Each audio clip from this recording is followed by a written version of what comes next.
64,000 is the median number of words per book. Average person reads about 200 words per minute. Simple math will tell us that is one book in 320 minutes. To accomplish this in 7 days, numbers say you would have to read for 45 minutes a day.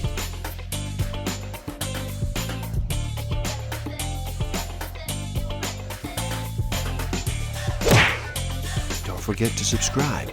Hit that notification button, like, comment, and share. Enjoy. Hello, and happy day. How does slowing down sound to you today? Would you like to reduce the noise for just a bit? Are you ready to make a choice and decide to listen? My name is Igor SF Walker. I am here to remind people to slow down, to reduce the noise, to walk their lives into a natural flow. Welcome back to the Book of the Week series. Every week, as I read another amazing title, I share it with the world. And today, we look at Freedom, the End of the Human Condition by Jeremy Griffith and Professor Harry Prosen. In this video, we look at why are we the way we are, competitive and aggressive, rather than cooperative and loving. And beneath that, the deeper question of what is the origin of all this psychological frustration and pain inside of us humans. We provide the insight into our condition that makes it possible. The only real hope, optimism, and downright out of your skin excitement for the future of the human race and our planet. A transformational experience. Stick around. Till the end, I will share with you some tools. I do have a news that will help you tremendously in this game of life. Discover a way to find out what actually motivates you. What innate human need is driving all of your decisions and your behavior. I will share some tools to improve your self-awareness, social awareness, self-management, and relationship management. What exactly is the human condition? And why has the human race, including the mechanistic scientific establishment, been so committed to avoiding it, to living in such complete denial of it? And what have been the consequences for Jeremy, the outsider who dared to break such an entrenched, fiercely held doctrine? Humans have suffered not from the genetic opportunism-based non-psychological animal condition, but the conscious, mind-based, psychologically troubled human condition. In the absence of understanding, we had no choice but to come up with some sort of an excuse for why we are the way we are in order to cope with the negative implications of being divisively instead of cooperatively behaved. But we do all, in truth, know that the old animals are competitive and aggressive, and that's why we are. Defense simply doesn't hold water. It does not explain our psychologically distressed human condition, and so it cannot end the pain, the suffering, the conflict, and confusion that plagues this planet. What exactly is the human condition?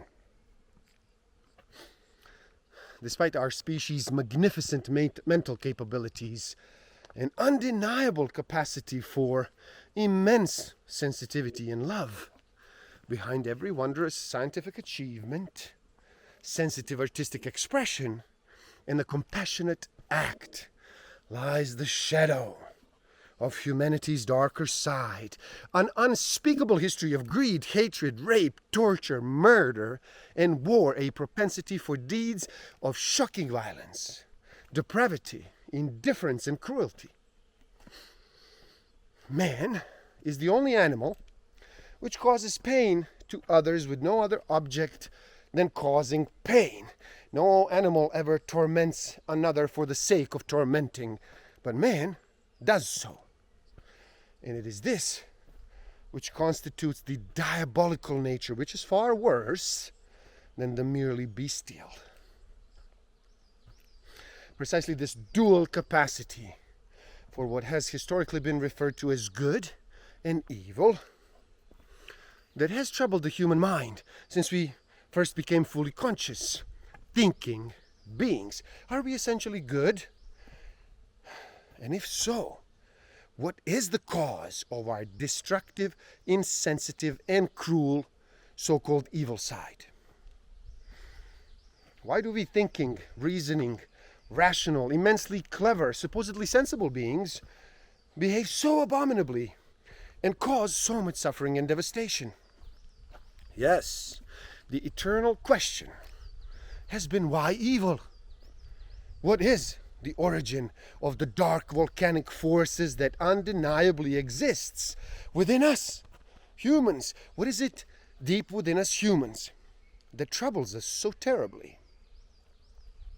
What caused humans to become divisively behaved, and more importantly, how is this divisive behavior ever going to be brought to an end? This is the issue of the human condition, is the real question facing the human race. Our human condition is directly related to the emergence of our conscious thinking mind. It is a result of our species having become fully conscious. And once we do accept this foundation truth, then the explanation is actually fairly obvious. The essential question is, what would happen to a species if it became capable of consciously understanding and thus managing its world? If we do think about this scenario, what would obviously happen is that the conscious mind would start to take over management from the instincts. And if we think further about that development, we can appreciate that a conflict would have arisen between the already established instinctive management system and the new conscious understanding-based management system. To refute the criticism from his instinctive self, Adam needed the discoveries that science has given us of the difference in the way genes and nerves process information. In particular, he needed to be able to explain that the gene-based learning system can orientate species to situations, but it is incapable of insight into the nature of change. The nerve-based learning system, on the other hand, can, if sufficiently developed, understand change.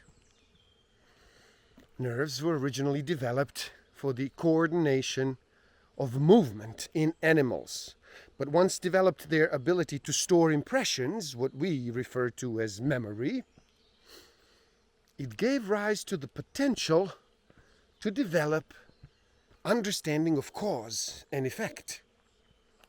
Once insights into the nature of change are put into the effect, then the self-modified behavior starts to provide feedback, refining the insight further.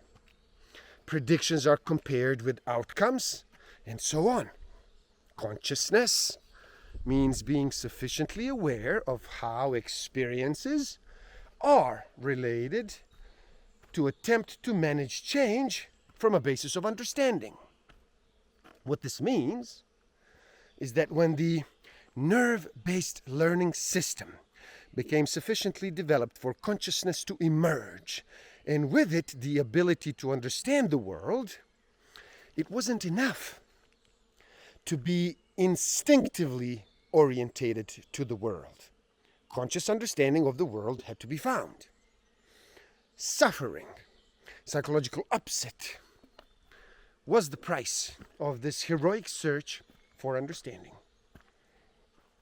When we humans became fully conscious and went in search of knowledge and became angry, egocentric, and alienated, that behavior only served to further exacerbate the condemnation we already felt from defying our particular instinctive orientations. Yes, our necessary search for knowledge has been an extremely guilt-inducing enterprise. It required us to defy our instincts.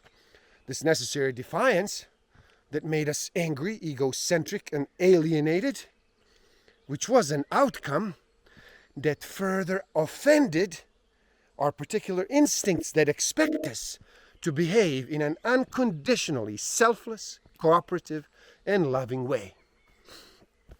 Trying to investigate human behavior while you are living in denial of the human condition, as reductionist, mechanistic scientists have been doing, was never going to produce the truthful insight into human behavior. Only a human condition confronting, not avoiding approach, the holistic approach, could find the answers to all the great outstanding questions in science, namely of the real and true explanation of the human condition and the real explanation of the meaning of our existence, of the real and true explanations of the origins of humans' unconditionally selfless moral instincts, the real and true explanation for why humans became conscious when other species haven't, the real and true description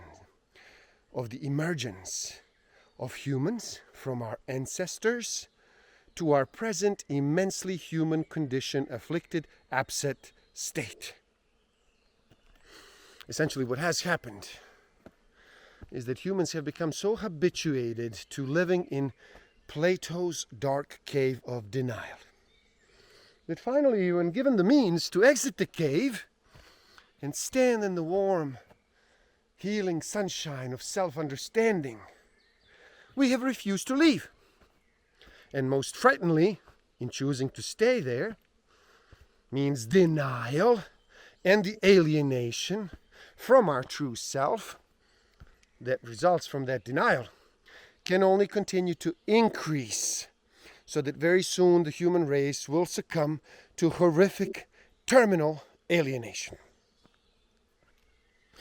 The truth that will now be revealed is that this intense personal yet universal issue of the human condition has been so unbearably confronting and depressing that we eventually learned as we grew up that we had no choice but to resign ourselves to never revisiting the subject, to never again looking at the seemingly inexplicable issue of the human condition.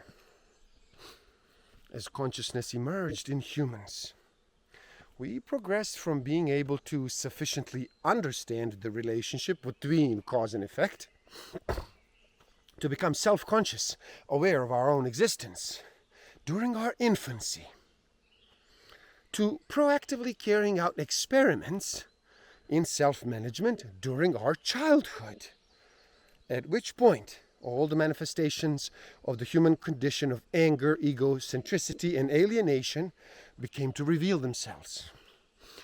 It follows that it was during our childhood that we each became increasingly aware of not only the imperfections of the human condition afflicted world around us, but of the imperfections of our own behavior, that we too suffered from anger, selfishness, meanness, and indifference to others. By the end of childhood, however, children realize that lashing out in exasperation at the imperfections, wrongness, and injustice of the world didn't change anything, and that the only possible way to end their frustration was to understand that the world and their own behavior was not ideal. And it was at this point, which occurred at 12 years of age, that children underwent a dramatic change from being frustrated, protesting, demonstrative, loud, extra words, into sobered, deeply thoughtful, quiet introverts consumed with anxiety about the imperfections of life under the duress of human condition. It is in recognition of this very significant psychological transition from a relatively human condition-free state to a very much human condition-aware state that we separate these stages into childhood and adolescence. A shift even our schooling systems mark by having children graduate from what is generally called primary school into secondary school.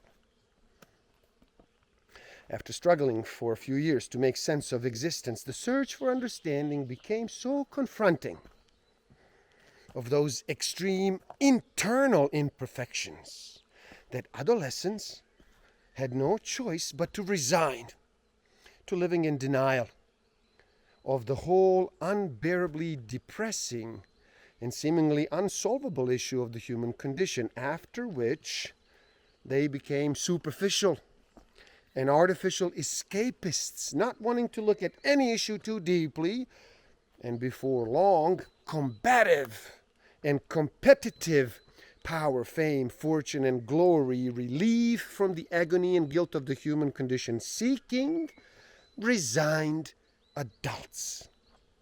What happened around 14 or 15 years of age for virtually all of humans growing up under the duress of the imperfections of our human condition was that to avoid the suicidal depression that accompanied any thinking about the issue of our species and our own seemingly extremely imperfect condition, there was simply no choice but to stop grappling with the answerless question.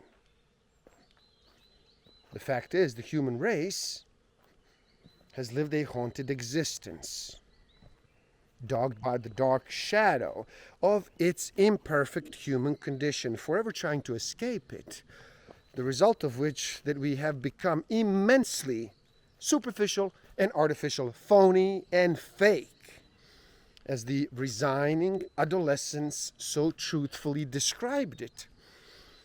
In living on the absolute meniscus of life in terms of what we are prepared to look at, feel, and consider, we are profoundly estranged or an alienated species, completely blocked off from the amazing and wonderful real world and from the truth of our self-corruption.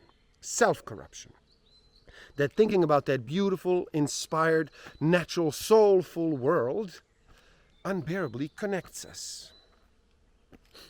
You cannot think truthfully if you are living in a cave of denial.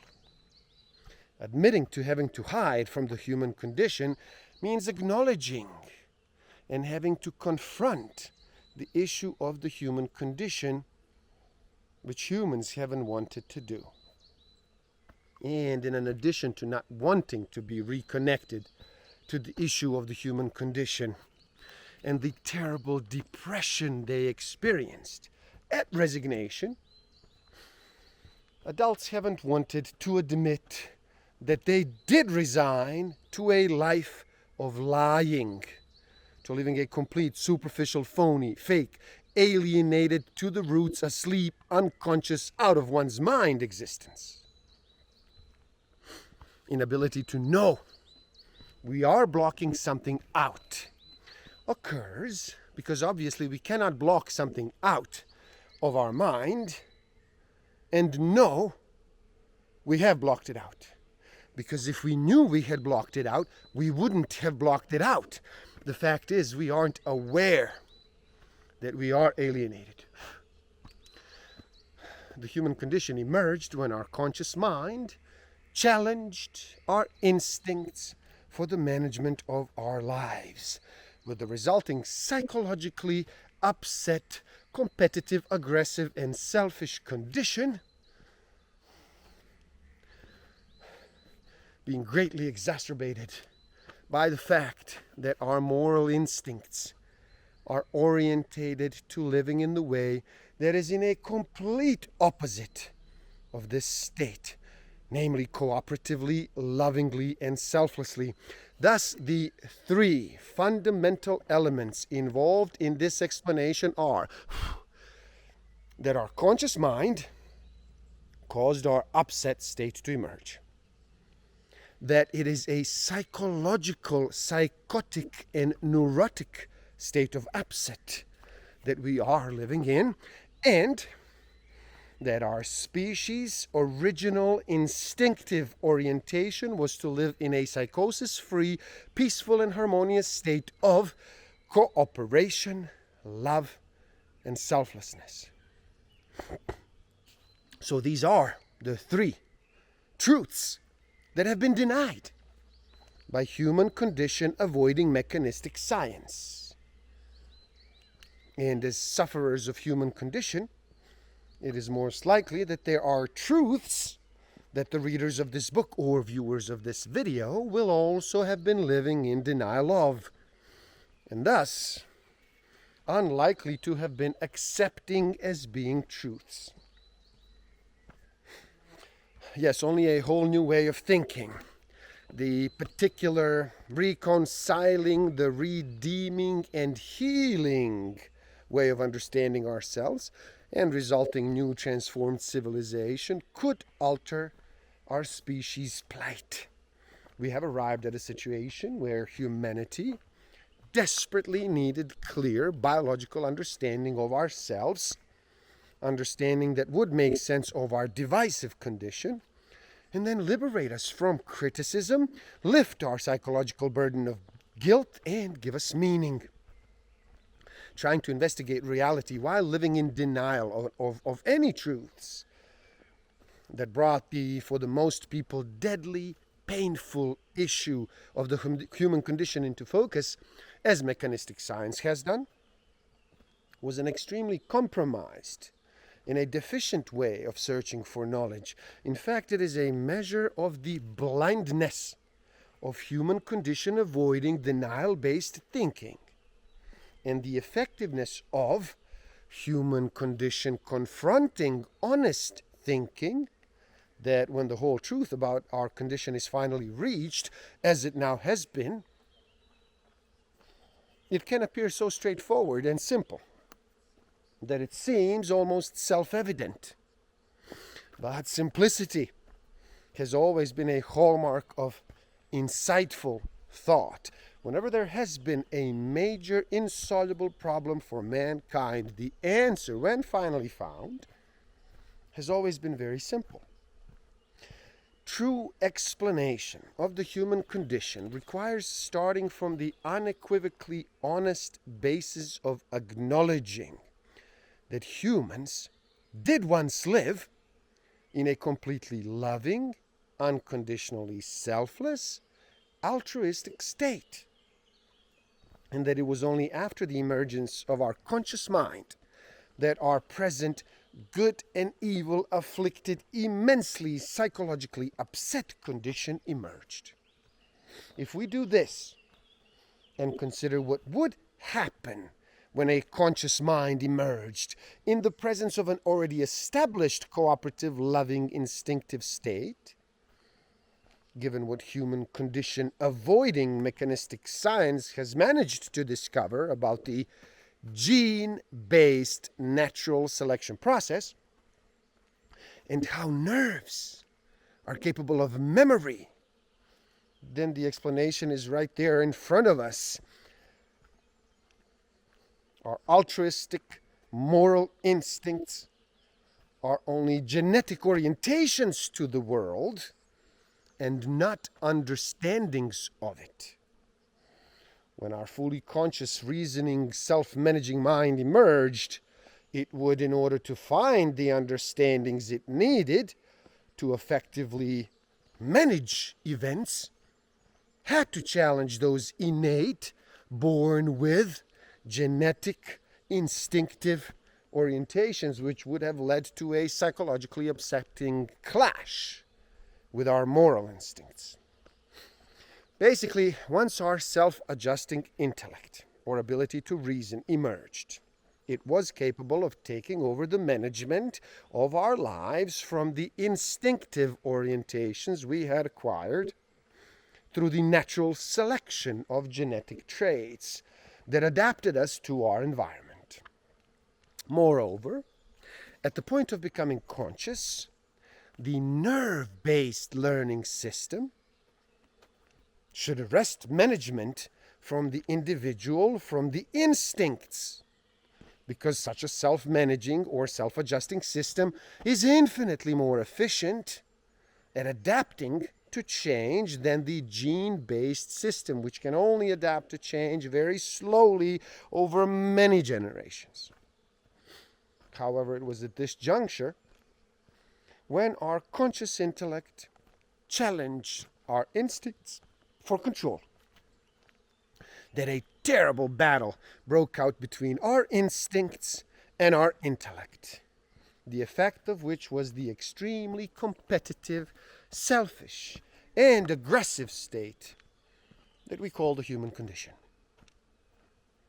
Everywhere we look, we see hierarchies of ordered matter. There's a tree that is composed of parts, leaves, branches, trunk, roots, and in turn those parts are composed of parts, fibers, cells, and so on. Our world is clearly composed of a hierarchy of ordered matter. Atoms have come together or integrated to form compounds, which in turn have come together or integrated to form virus-like organisms, which integrated to form single-cell organisms, which then integrated to form multicellular organisms, which have then come together or integrated to form societies of multicellular organisms. Significantly, the behavior required for these ordered arrangements of matter or wholes to stay together is selflessness. Because selflessness means being considerate of the welfare of the larger whole, or integrative, while selfishness is divisive or disintegrative. Selflessness is, in fact, the theme of existence, the glue that holds wholes together. But in light of our divisive, selfish, egocentric, competitive, and aggressive behavior, humans have obviously found this truth of the selflessness, dependent, integrative meaning of existence unbearably condemning. And being so unbearably condemning, the main way we coped with this truth of integrative meaning was to defy it. When we humans went in search for knowledge, we were initially criticized for not obeying our instincts. And then secondly, for responding to that initial criticism in a way that offended our cooperatively orientated, moral, instinctive, conscious, and then thirdly, by the behavior defined, very integrative, cooperative theme of existence that our intellect could so plainly see existed in nature. We defied our instincts, we offended our moral conscience, and we insulted the very meaning of existence and God. We humans could hardly be more guilt-ridden. And all this guilt, which we can now understand, was completely unjustified. And it made us extremely, excruciatingly upset, absolutely furious, in fact. What is so utterly exonerating and psychologically healing about our ability to understand the human condition now is that we can finally appreciate that there was a very good reason for our angry, alienated, and egocentric lives. In fact, we can now see why our species has not just been egocentric, but ego-infuriated, even ego gone mad with murderous rage. For having to live with so much unjust criticism, guilt for some 2 million years. At long last, we have the reason for humans' capacity for shocking acts of cruelty, sadism, hate, murder, warfare. We now know the source of the dark volcanic forces in us humans. We can see that as dishonest as it necessarily was in its approach, mechanistic reductionist science turns out to be the liberator of humanity, the proverbial Messiah or the Savior of humanity, for it has finally enabled us to lift the so-called burden of guilt from the human race. It found understanding of the difference in the way nerves and genes process information.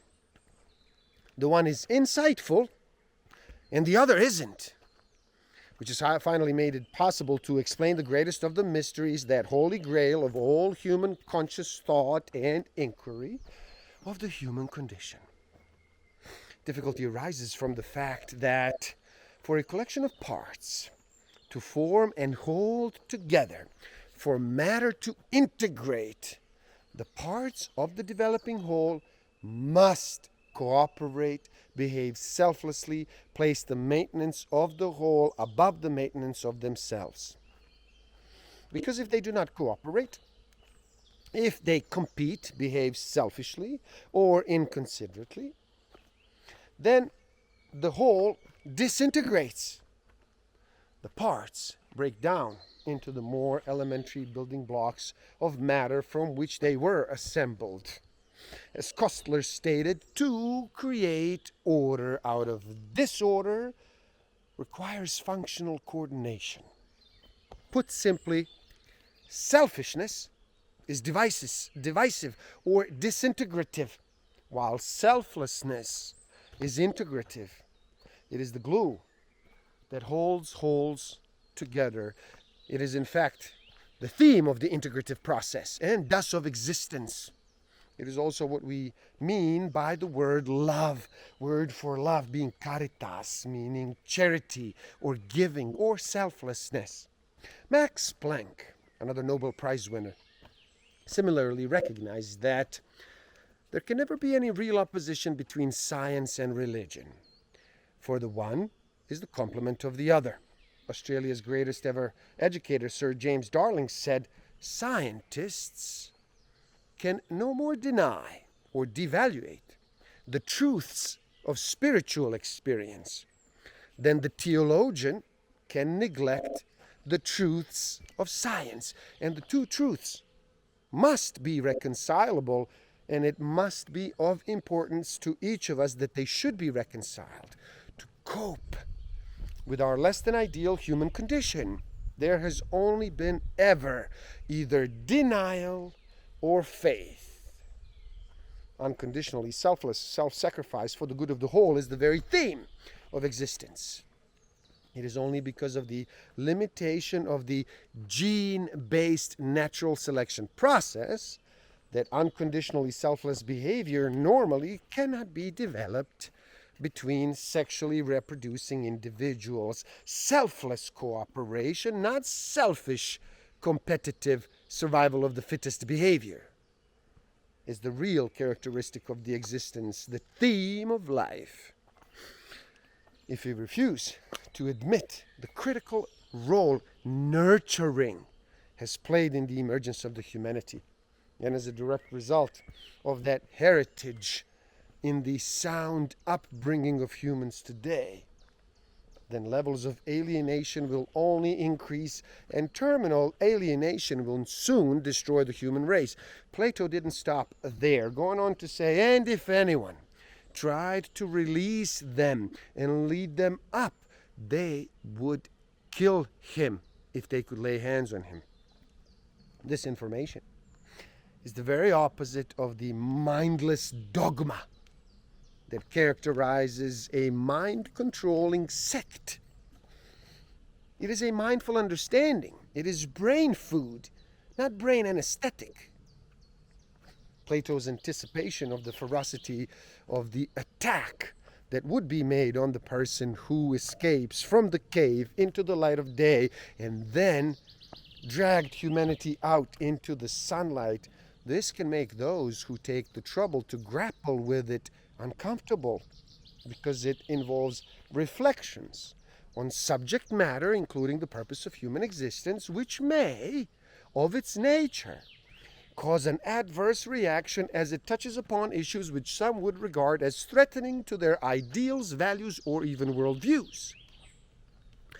Revolutions are often initiated by an outsider, someone not locked in to the current model, which hampers vision almost as much as blinders would. A whole paradigm shift from living in denial to living honestly. It will be resisted by the most, which is what Plato predicted. The reality is that any meritorious new idea in science has typically gone through stages of resistance and even persecution before gaining universal acceptance. A process that philosopher Arthur Schopenhauer articulated when he said that the reception of any successful new scientific hypothesis goes through predictable phases before being accepted. First, it is ridiculed and violently opposed. Second, after support begins to accumulate, it is stated that it may be true, but it's not particularly relevant. Third, after it has clearly influenced the field, including members of the establishment quickly remodeling, plagiarizing the ideas as their own discoveries, it is admitted to be true and relevant, but the same critics assert that the idea is not original. Finally, it is accepted as being self-evident. Nurturing of children is what is required to produce adults who are sound and secure in self. Ultimately, it is only through the nurturing of our offspring that the human race can hope to become healthy, namely psychosis and neurosis free once again. To, as Ashley Montagu said, put man back on the road of his evolutionary destiny from which he has gone so far astray, and restore health and happiness for all humanity. To produce humans who are completely free of psychosis and neurosis, and not needing to take up the transformed way of living, they need to be nurtured with unconditional love in their infancy and childhood, a process that will take some generations to achieve, while all the accumulated upset within our species subsides. The nerve-based learning system, unlike the gene-based learning system, can associate information, reason how experiences are related, learn to understand, and then become conscious of the relationship of events that occur through time. To admit to integrative meaning meant having to face the fact that our competitive and aggressive behavior is seemingly total at odds with the integrative direction of life, no less. The development and maintenance of that order of matter required that the parts of developing wholes cooperate, not compete. Integrative meaning confronts us squarely with our divisive human condition.